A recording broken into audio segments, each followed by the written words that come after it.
So welcome back, everyone, to the Financial Beast podcast. I am your host and your BFFF. It's your best financial friend forever, Eric Miller. And of course, what we talk about on this podcast is, how, if you own a business, how do you harness the power of your business or your practice, build personal wealth, and most importantly, go out at the top of your game. And the topic that I wanted to talk about today was, really exiting. Everyone, if you own a business at some point in time, you have to think that you're going to exit out of your business. And there definitely has been a monumental amount of people that have sold their business within the last 5 years. And I don't know that trend is not going to continue. I hear all these stats that there's this huge, generational transfer from baby boomers down to the next generation. And, these, thousands of businesses that are going to transfer at some point in time. So I think, exiting out of your business is something that we all have to confront. But then what do you do with the money? Do you follow the same plan that you had to accumulate it? How do we protect it? The hell do we do with it? So these are all questions that I have. And to answer some of these questions, I'm going to bring on two experts, Brad Fincher and Halsey Schreier. And they both work with a company that we worked with in the past called CIBC. And I'll let them explain, the background of that. But they specialize in working with high net worth families, probably private foundations, family offices. And I wanted to bring them on for their expertise in working in these kinds of scenarios. So guys, thank you very much for joining us. And I don't know if there's anything else you want to say about, CIBC, but we'll get into it. I'm assuming when we start talking about what the topic is. But I'll start, and whoever wants to go first. You guys have seen a lot of people sell their business recently, I'm sure. And what do you think some of the mistakes that people have made when it comes to when they sell their business, they get all this money? What are some mistakes that you see that happen when they come into this ginormous amount of cash? I think the first thing that I see, and usually one of the benefits of working with Halsey, and I'm senior relationship manager, managing director, so I'm kind of the key point of contact with clients who we work with. And Halsey is my partner as a prior practicing, trust and estate attorney. And, one of the things I try to get Halsey involved in situations like these early, because candidly, the thing I think I see the most is a fail to plan appropriately ahead of time. It's an understandable situation, but we see this more often than not because, folks are busy, managing their families, running their business, et cetera. That's where the focus is, especially if they know a transaction is going to be on the horizon. And I can tell you, it makes a significant difference the earlier you start some level of a planning process with a firm that that understands this space and has a background in it. There are a lot of tools that are at all of our disposal to use under current IRS code to kind of to really maximize the advantage of having a business sale. But if you wait until post-transaction, many of those go away. So there's a lot of things we can do on the business transaction side, or candidly, even the trust and estate planning side. But one of the key ingredients that you need for either of those is time. And if you burn that up, you've largely eliminated that. So what normally happens, and I mean normally as in greater than 95% of the time, folks will come to us to sort of help at that next stage. Okay, I've shifted into retirement.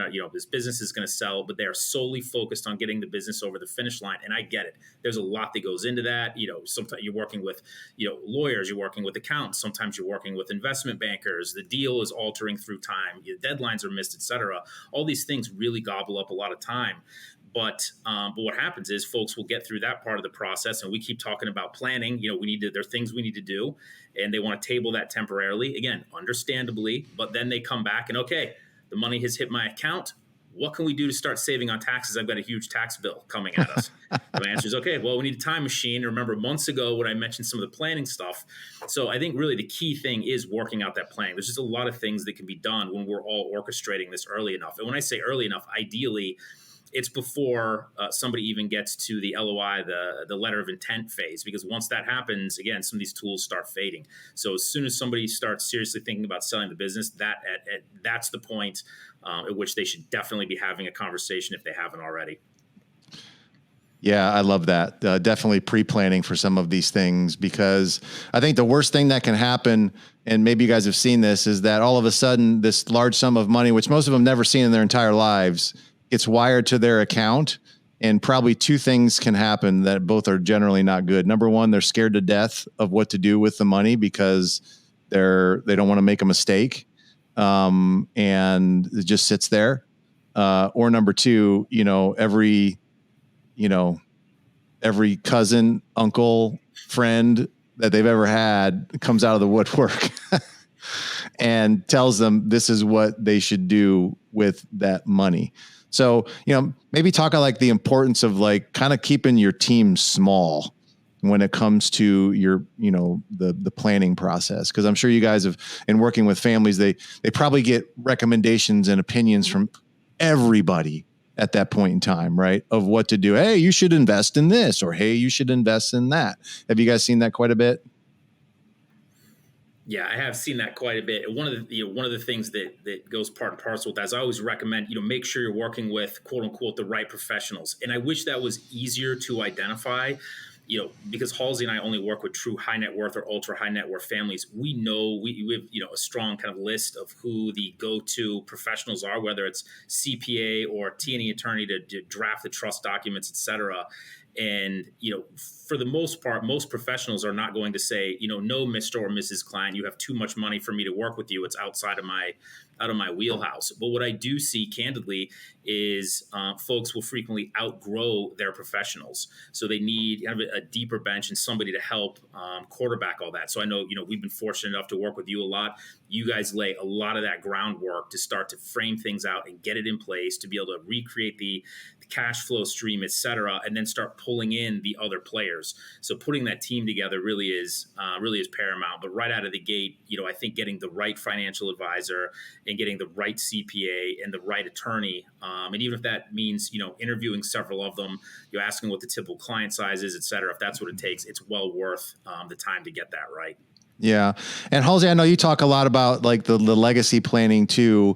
And, how soon should people start thinking about that? In talking with their kids, or, and how do you even do that? Especially with, children are all over the place, and, like where does that even, where does that conversation start? To give you a great lawyer answer, it depends. So It really is wholly dependent on the family. But I mean, in these situations, time is really on your side, as Brad mentioned earlier. The earlier you can start thinking about establishing that plan, and the more time you have to put it together and then explain it to the appropriate individuals at the age appropriate time is, the best for the family. I think our most successful families do take that time when they feel it's right. And it may not be during the transaction. Because that is a hectic time, and so many business owners, especially, that they put their life into this business, and they are doing everything they can to maximize the value, and they're finally getting that monetization event, and that's all I can think about. So planning, takes a backseat, and then all of a sudden the dust settles. They've got the account now, and they're like, "Whoa, what do we do?" And maybe they have an estate tax problem, or maybe they just have more money than ever thought, and they can help their kids or grandkids or charities or whatever their goals are, and they can finally take the time to do it, but they don't know what to do. And so I think it's really thinking about early, getting it in place, getting the right people on your side, and then when the time is right, that's when you can tell other individuals. So, the thing to remember is that you've worked hard to make this money for yourself. And, you want to make sure that you can enjoy it, and it's your plan. And once you've established your plan, the most successful families do share that with the next generation to ensure that everyone's on the same page and they understand what this wealth now means and how to be stewards of the wealth. Mm-hmm. And getting that conversation started is difficult.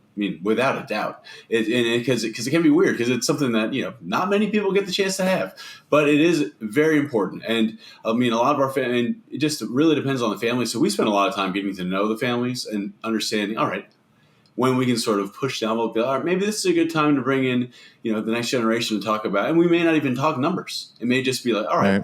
We're getting up there. This is what we've established so far, whether it be, just a basic revocable trust with some planning in it, or, some, more exotic planning with the irrevocable trust and gifts and everything, and talk about what we have and sort of if something were to happen, the old Mack truck theory, get hit tomorrow and you're not here, what would happen then? So it's having that conversation at the right time. And it really is a fluid situation depending on the family and the client, but it's something that the most successful families do it.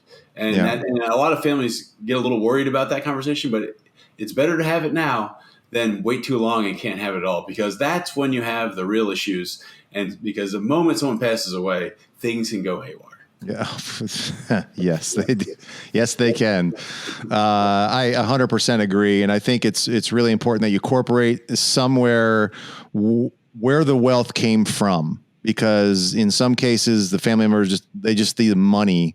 They don't really see what it took to create the wealth. And I think that's really the most important thing that needs to get translated and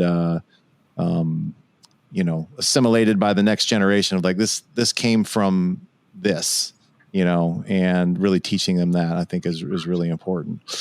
I think another mistake people make, we'll get to the investments, but I want to just talk about the viewpoint of keeping the money. Right. Because so many people, I think when we're working, we're saving money, they're putting money away in investments, and you guys hear this all the time. What was my rate of return? What was my rate of return? What was my rate of return? Why is it so important not to focus so much on that after all the money has been made, and focus more on like keeping it in risk management? And, is that something that you communicate to people, or is it just kind of a natural thing? They're like, I don't really care how much I make on this. I just want to make sure I keep it. I think that back to Halsey's answer earlier, it depends. It depends person to person. I wholeheartedly think you're right, because I think anybody, and by the way, this is true of myself. If you look at the account regularly, you're looking at what did it do today? What did it do this week? What did it do year to date? If you're not careful, that will lead to wrong decisions. So there's an endless amount of research done on what's referred to as behavioral finance. And fundamentally, what it comes down to is we as humans are hardwired back to really, candidly, the caveman days, where we are motivated to protect ourselves. So fear or displeasure is something like 3 to 4 times the motivating force of pleasure. So we're just hardwired to protect ourselves. And because of that, when things happen in the market, we're hardwired to want to try to get out of the way. But the problem is, if you take that approach, you will inevitably miss out on return, or you will effectively be market timing. Even though, and I have to tell you, I have lots of conversations like this, and they almost always start out with a client or a prospective client saying, look, I know you can't market time. And as soon as I hear that, I know where we're going. The next sentence is, but, and then they describe something and they say it prettier, but what it means is market timing. So it's interesting. There's a few stats I keep on hand that I think it kind of illustrate this. But the key way to navigate this is to have the right asset allocation for the individual. Basically, the allocation that they can ride through volatility, because it's going to happen, right, without doing something that will harm them. So it's fascinating what I share with people. I've got a slide sitting right here because I had a sneaking suspicion something like this would come up. But this it shows basically what did the S&P 500 do, from the beginning of time up through very recently. We all know, annualizes out just a bit below 9%. So if you put it in there and you didn't look at it again, that's effectively the return you would get. But what's incredible, and this looks at basically a 25-year time frame, what happens if you just miss some specific days? So interestingly, over that 25-year time horizon, if you miss the best 10 days, so 10 single days over 25 years, your return drops from just below 9% to 5.2%. Wow. So what it tells you is, each year there are certain key days that you need to capture. And if you miss those, you're eroding your return. So it turns out if you're trying to time in and out of the market, inevitably you're going to damage the return. And the better solution would to have been to have reduced the risk in the overall allocation by doing something simple like just increasing the weighting to fixed income.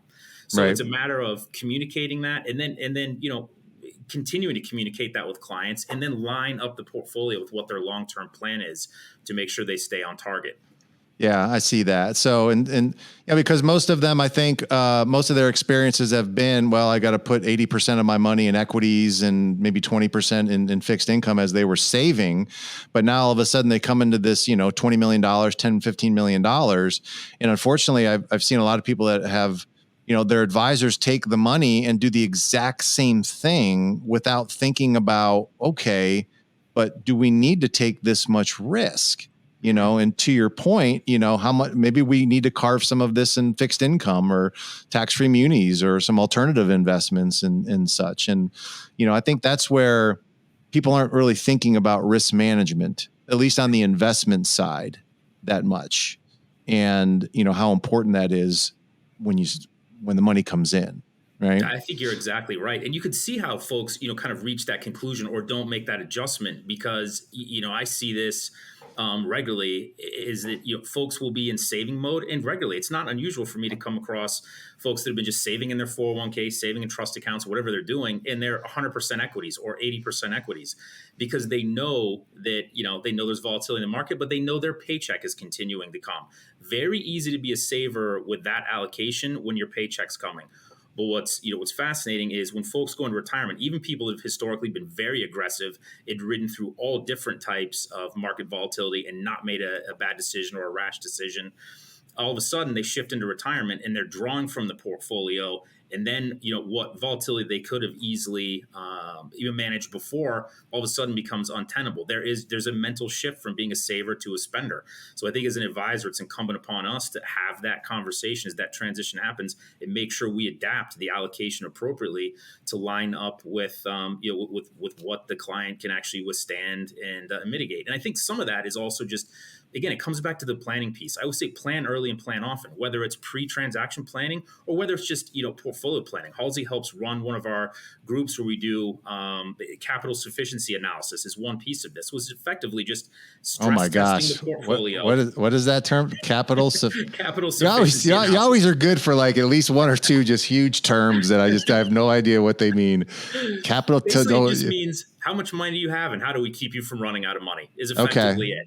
So what we'll do is when we build these out, we will build in the amount of money they have, and we can stress test various portfolios from, a portfolio that's predominantly, risk on assets, meaning heavier on equities, all the way down to, predominantly fixed income and everywhere in between. We can layer in the spending, we can layer in the taxes, and then we stress test that through the rest of their lives. Mm-hmm. And it helps quantify how much money do they need today to hit all of their goals. And obviously we always want to stay well ahead of that. And one of the ways that we take it a step further is I see a lot of, candidly, overly simplistic plans out there, in the general market where, an advisor may show a plan and say, okay, well, you're going to get 10% a year like clockwork. Well, we all know the market doesn't just give 10% like clockwork. Sometimes it's way up, sometimes it's more, sometimes it's negative. So when they're spending in the portfolio, that volatility can erode the wealth. So you want to stress test a number of different market environments. So we make sure that we layer in what's referred to as a Monte Carlo analysis, which again, another fancy term, but all it really means is instead of just assuming some fixed figure over the rest of somebody's life, we're stress testing what if we have effectively nothing but wonderful markets? What if we have nothing but terrible markets and everywhere in between? That way it drastically increases the statistical odds of us staying well ahead of the plan and folks being able to sustain their spending. The other thing I think that's important is when you layer that in is to layer in increasing the spending with inflation. Because obviously, as we all know, a gallon of milk today is not going to be the same cost of a gallon of milk 20 years ago. Or, unfortunately, lately, a gallon of milk today is not what it cost 2 years ago. So, that's right. It's important to adjust for that and make sure that we've structured the spending plan appropriately. And by doing that, then it can also frame out what level of wiggle room do we have on the asset allocation? Do we have to take more risk or have more equities? Or can we have less? And what does that look like? And it helps find the sweet spot to make sure, again, clients hit their goals, but that they're not going to, statistically go through volatility that will cause them to make the wrong decision at the wrong time. Yeah, that makes total sense. And then Halsey, on the other side of this then is, look, someone comes into 15, 20, $30 million, you all of a sudden become a target. And, protecting the money, because no one ever thinks they're going to get sued until they get sued. And, it's like all of a sudden, you have all this money, you have a target on your back. What are some things people can do to And I know that there's like no bulletproof asset protection plan, but what are some tools that people can do to protect their money so that if they do get attacked somewhere, they create some obstacles for the creditor to not get hold of their money? And you actually use the right term for asset protection. That's obstacles.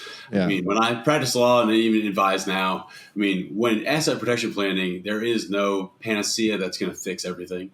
But really what you want to do is make it as difficult as possible to access your funds for a creditor. So the more things you can put in the way, the more likely they'll settle for pennies on the dollar. So there are a number of sort of things to consider. Well, the easiest, of course, is making sure that you have sufficient insurance and right. something is personal umbrella policy that so many people don't even think about.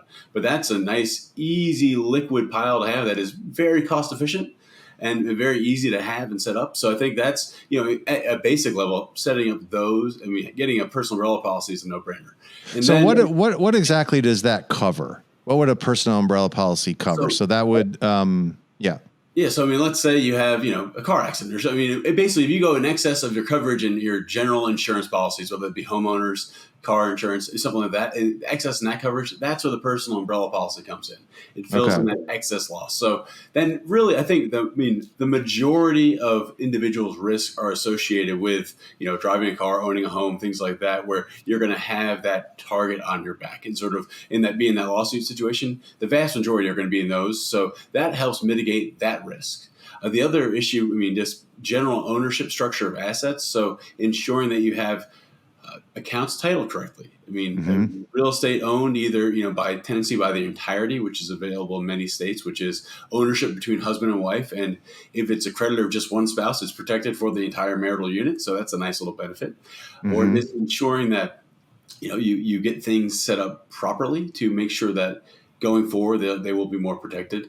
You can set up entities, for example, if you have rental homes or other rental property, and putting it into an LLC or other entity to give one level of protection beyond you being an individual is very important. And then also structuring an LLC, ensuring that you have more than one owner, because some states like Florida take a very aggressive stance with single member LLCs. Basically, they don't work according to some bankruptcy cases. So you want to make sure that you get the right advice. So once again, going back to ensuring that you have that team around you, because getting those structures in place are important. Now, there are more exotic things that can work. For example, domestic asset protection trusts, which are available in some states in the United States. Those domestic asset protection trust. Okay, for sure. So how would that work? So generally, if you create a trust for your own benefit and put something in a trust, basically a creditor steps in your shoes, they can get to the assets. No problem. But there are certain states, Delaware, Nevada, Wyoming, Connecticut just came up with one that allow you to create a trust for yourself for your own benefit. There's a discretionary trustee that basically, under the rules of the state, allow those assets to stand outside of the reach of creditors. Now, will they always work? It's hard to tell, because if you live in a non-domestic asset protection trust jurisdiction, so you live in a state that doesn't have that, will the state court get angry and say that doesn't work? Maybe. Who knows? Yeah. We did see a case like that, I think, out of Washington regarding an Alaska domestic asset protection trust. So, there are some threats to that, but it really, bad facts make bad law. So this is something that let's say you made $20 million and, looking at your cash flow, it looks like maybe you need, 12 to 15 to live off of. So that means you have a little excess money that, you may want to save for a rainy day. Then looking at something like a domestic asset protection trust is a great idea, because you're not giving away the farm and expecting to live off this money, but you're really creating that rainy day fund. So that's something that we look at a lot with clients, as Brad mentioned, when we look at cash flows and sort of this kind of planning is, all right, we need X to live off of and achieve our goals. If we have a little bit of extra, what can we do to plan and ensure that money is either there for the benefit of me, my family, any charity, and doing some more exotic planning with that money? Because at its core level, planning is really fundamentally almost the same thing in different blocking and tackling, but it's really getting the basics in place, because the basics are really what are there to protect you. So it comes back to asset titling, and then potentially some other trust and other thing. But if you get too exotic, the regulatory agencies don't like that. Creditors, it's just, it doesn't look good, and someone's going to come down on you hard. So don't never get too exotic in that planning. So when it sounds to me like when it comes to asset protection, you got some tools. Number one, you said insurance. Number two would be like business entities of some kind, and then certain titling, certain types of trust that you can move money into to protect your assets. And all of this, I think, scares people that this is going to cost like $50,000, $100,000 to set all this stuff up when it really isn't that much Correct. to do all that, No, right? I mean, a lot of it sounds fancier than it actually is, because because most of it is purely the simple blocking and tackling of planning and doing the little things right that helps you protect yourself along the way. So, I mean, if your advisor's starting to charge exorbitant fees, there's probably some sort of red flag there. You may want to speak with someone else to get a second opinion, because you can go down some rabbit holes, and there's if someone's promising absolute results, also a bad sign. So it's one of those things where this should not cost that much. Yes, as you go up the scale, maybe creating long-term dynasty trusts and everything else, the price tag increases a touch, but it should never get too far up that chain. Yeah, I got that. Or having to go offshore, or some of these other things that cost that we'll see peddled to doctors that $25,000 for $50,000 will protect all your assets on this offshore asset protection trust or something like that.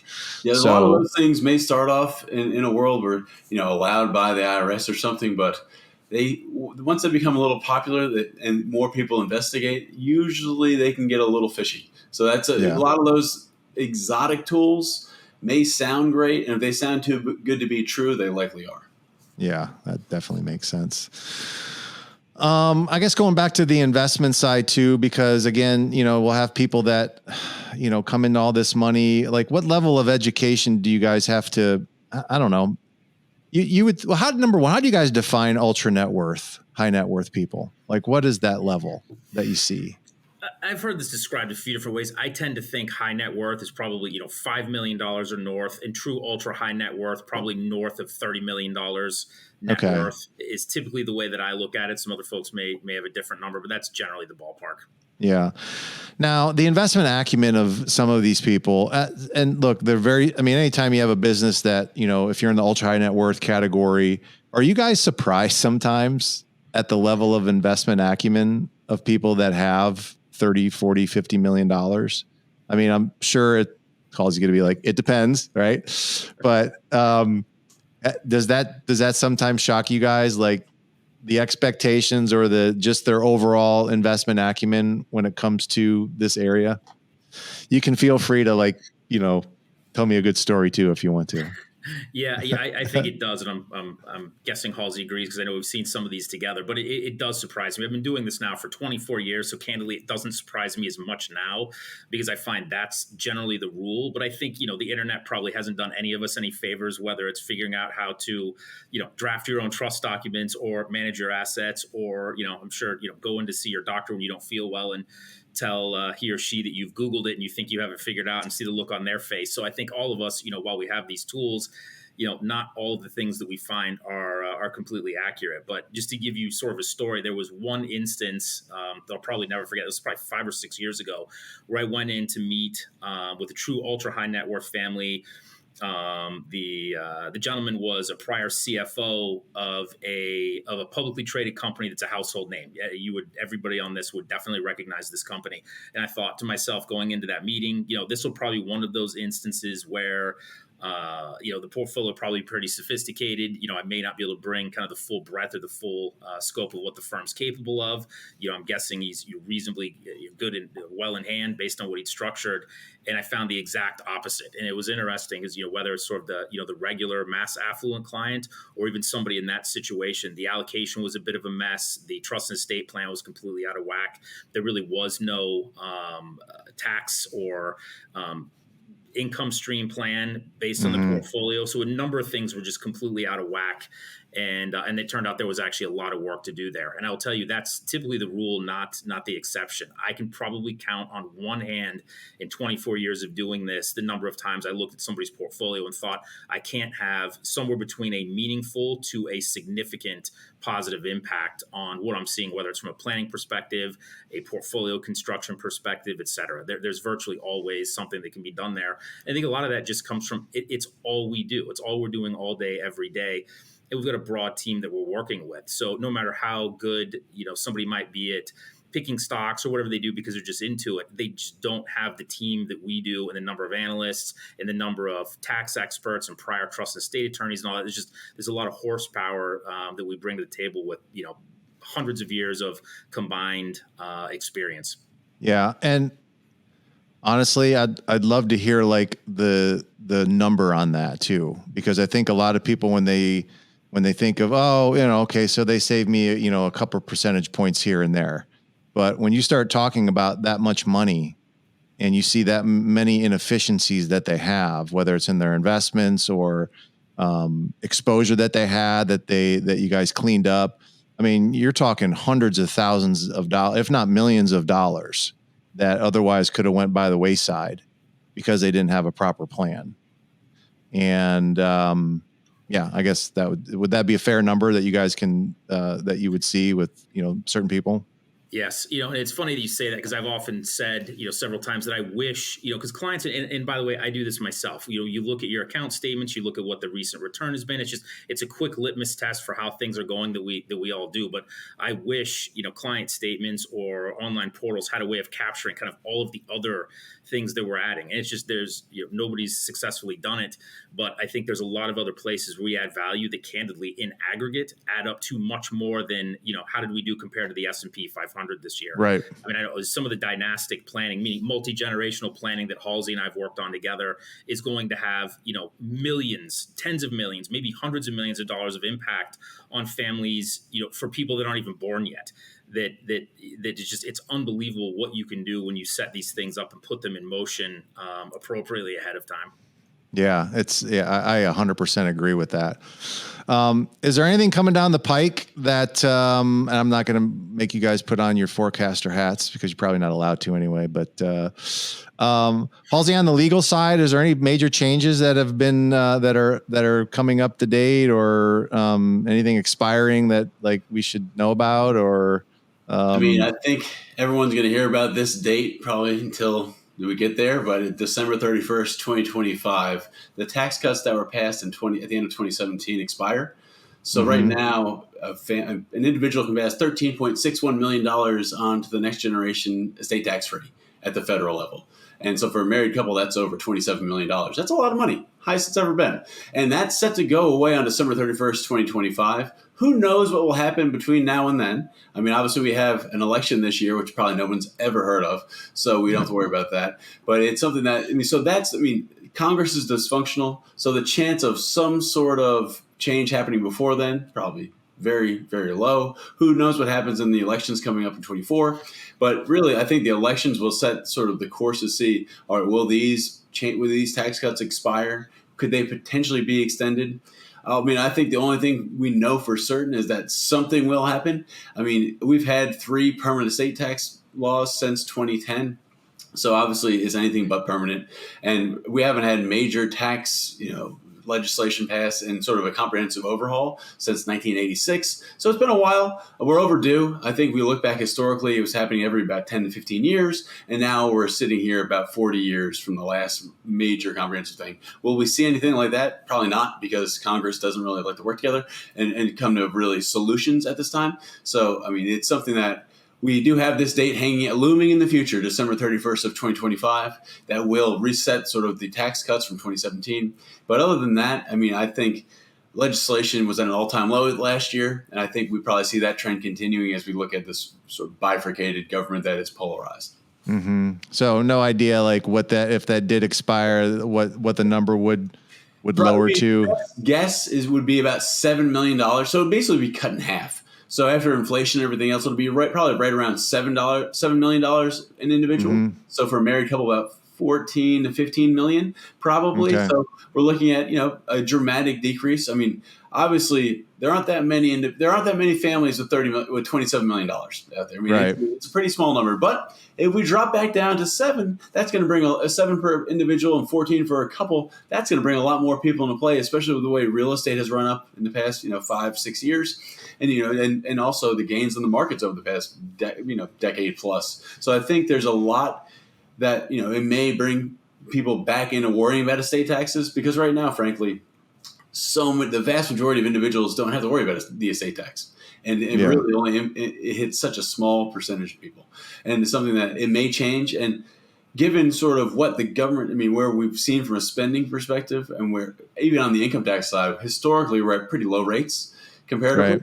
And I think, something has to give eventually, because there's been a lot of outflow and spending by the government, but not as much on the inflow side. So it's, something probably in the next couple decades will change, but who knows what that will be. Oh my gosh. All right. One thing, if you let me, one thing I'd like to add to what Halsey said is I find that folks regularly think about, the current estate tax exclusion, think, okay, well, we don't have that much money, this isn't an issue. Or even if they hear what the number's likely to drop back to at the end of 2025, they think, okay, well, that's not how much money I have. But I think folks don't take into account that may be the case right this minute. That does not mean that will always be the case. So we've got a combination of the estate tax exemption fluctuating, perhaps going down, but also presumably, if their spending rates, their personal spending rates are reasonable, and we as advisors working together do what we're supposed to do, these assets are going to grow over time. So just because there's not an issue now doesn't mean there won't be one later. So again, It comes back to just like the pre-transaction planning, getting the planning right now and figuring out how much money they really need to hit all of their goals, so we know how much sort of excess dollars there are to work with and hit some of their ancillary goals really can make a big difference, so we can get out ahead of it. You don't want to wait until the problem gets there. You can really have a big impact in avoiding trust and estate tax, and also helping your family, even if there's not necessarily that looming imminently. What do you guys, when I say the word alternative investments, because I think people have heard that term, alternative investments, and it's probably such a broad definition that, nobody's going to agree with that, actually what it means. But when you guys are coming up with like an asset allocation for a family, right? They have the money from the sale. Maybe they have some real estate. Maybe they don't have any real estate, right? Or alternative investments. How do you guys carve that in to the planning? And, what are some of the tools that you use to do that? Because I think that does separate, someone like you guys out from just, an Edward Jones guy who probably wouldn't do something like that. But talk a little bit about the alternative investment and how you guys fit that into the asset allocation. Sure. So typically when somebody says alternative investments, it really, to your point, it is kind of a catch-all. Predominantly, it means anything that's not traditional stocks or bonds. It can be anything else, which is why, sometimes folks have heard of some strategies that didn't work that well and they're concerned about them, or other times they've bumped into those in a conservative way and they have a positive outlook on them, or really anywhere in between. But the few ways that we take that approach. So, kind of at the overarching theme, when we're working through a long-term spending plan, we take a focus on mitigating volatility, primarily because all of our clients are wealthy, most of whom are retired, starting to spend from the portfolio. So when you're spending from the portfolio, there's a concept called risk drag that comes into play it's really, really important. And I think most advisors don't spend enough time zeroing in on that and mitigating it. Instead, really simply, what it means is when you're spending, the more volatility in the portfolio, the quicker it erodes your wealth. So perhaps said very simply, if you have $100, the market goes down 50%, you don't have $50. To get back to $100, you need 100% rate of return to get back to where you started. So the market's already kind of not fair from that regard. But once you layer in spending with that volatility, it erodes the wealth even faster, and it's harder and harder for you to earn your way back to where you started. So when we do the overall portfolio construction, even if it's just stocks and bonds, we have a significant thought toward how do we manage that volatility through both the asset allocation and the individual security selection. Now, as part of this, a piece that obviously comes into play is the alternative asset class. The way that we utilize those is to be a diversifier. So something that generally will behave differently than stocks and bonds. And by doing so, it helps mute that volatility or reduce the volatility in the overall portfolio and helps hold up the spending rate for clients. So what we do, and there's a lot of different approaches to this, but as a firm, what we do to help design an asset allocation for clients is rather than just be beholden to, what does Brad think, or what do Brad and Halsey and their team think should be in the asset allocation, we take a team approach from the top down. And our senior most investment professionals work with a group called our Asset Allocation Committee, and they're effectively helping drive advice to all of us in the advisor role to lay out what an asset allocation could or should look like, effectively kind of bookending it between a client who maybe wants more risk and more return, and they want predominantly equities, maybe additional alternatives, could be private equity or hedge funds, all the way down to somebody who's more conservative and wants to see mostly fixed income, but they adapt the advice over time based on what's going on in the market. So it could be something we're seeing in the market, in the capital market specifically. It could be some geopolitical thing. It could be tax changes coming. It could be another example like Brexit. When that happened, we made some adjustments. So they're flowing this advice to us, and as part of that overall deciding what should be in or excluded from client portfolios, they're also deciding what the recommendation is on alternatives and recommending that. So they layer that in, and then it's incumbent upon myself, my team, Halsey, et cetera. We work together with our clients to leverage that best thinking of the firm, but then also get an understanding of what clients do and don't want to see in their portfolio, what are their spending goals, what are their trust and estate goals, and then we marry all of that together to come up with a customized solution. But again, to answer your original question, that's sort of the top line approach that we take to help decide what level of alternatives may be in the portfolio. Yeah. And that definitely will act, because especially in years where, I think I just take last year where it was it stocks were bad, or not last year, the year before that.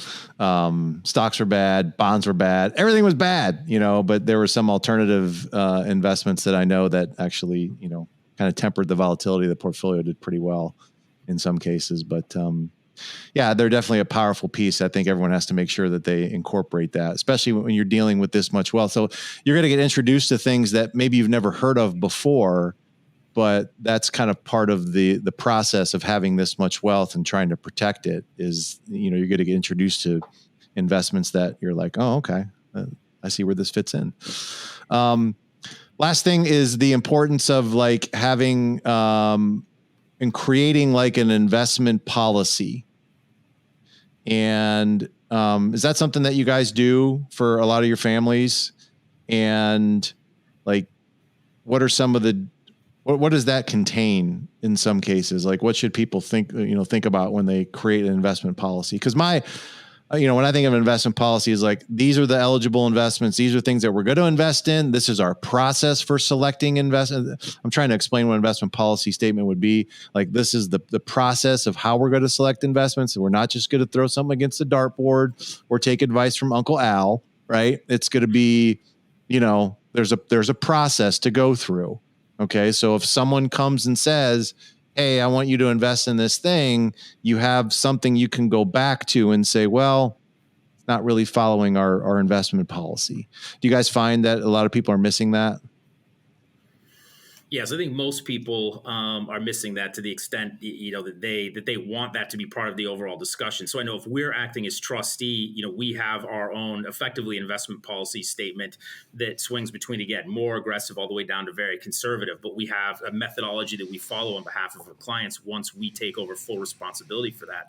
But to the extent we don't take full responsibility for that, and by the way, most of our clients were not actually acting as trustee, but to the extent they want to put in a repeatable, systematic process, we're happy to help expand on that and design it. The one caveat I would leave is I think leaving some level of flexibility to adjust for it makes sense, because I think what I would, maybe what asset allocation ranges, whether it's, stocks, international stocks, large cap, mid cap, small cap, et cetera, what percentage I would suggest is in a portfolio right now is probably different than what I would recommend 10 years from now. So I recommend leaving some ranges in there to adjust. But by doing that, it will help hold sort of a methodical process to designing the asset allocation over time. And, I think this was sort of born out of largely endowments and foundations, nonprofits, this is what they all do virtually.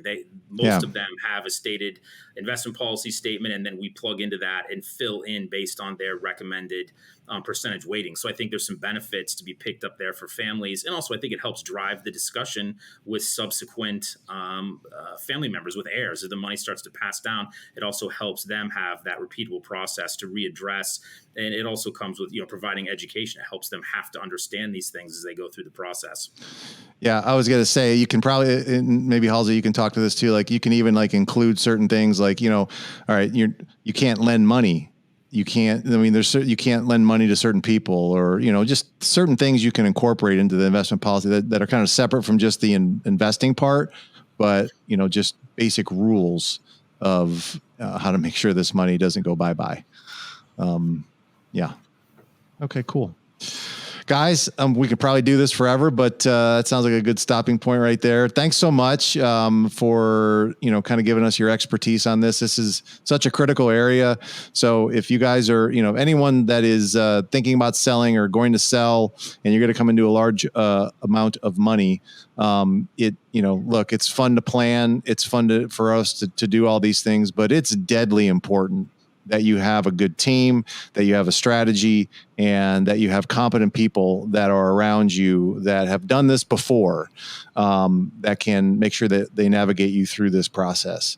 So definitely, I'll link these guys, their bios and their contact information in this podcast, so you can connect with them. But thanks, guys, for being on here. I really appreciate it. Thanks, Eric. Appreciate your time. Yeah.